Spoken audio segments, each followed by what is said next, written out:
what we didn't anticipate was such a wide variety in sizes.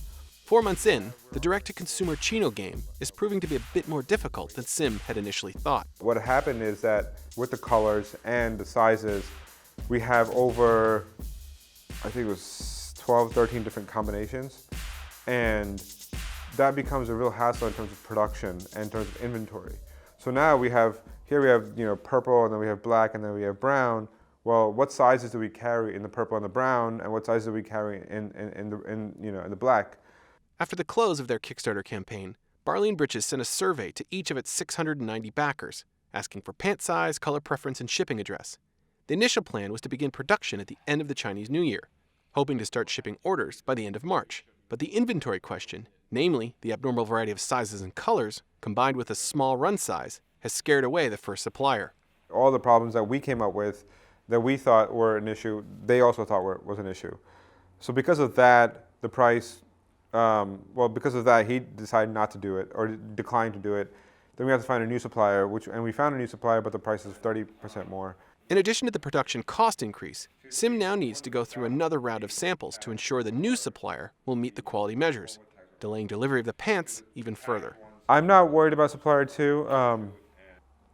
Actually, a little bit worried about supplier 2.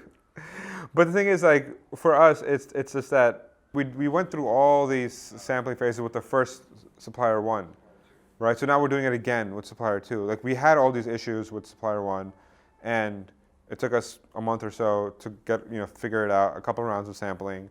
So now supplier 2, we're just getting to know each other. So, we're hoping by next week or the week after, maybe 1 or 2 more rounds of sampling, then we're done. But aside from that, I think I haven't given up on supplier 1, let's put it that way. Any way you look at it, the delays have put Barley and Britches on the back foot.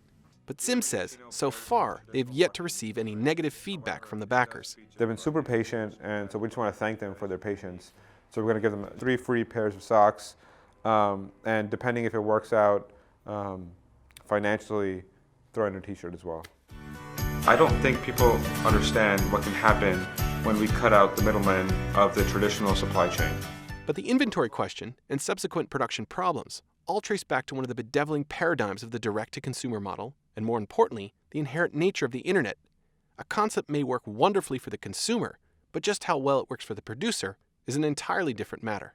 If you look at it from a consumer perspective, chinos make sense, and what we're doing makes sense.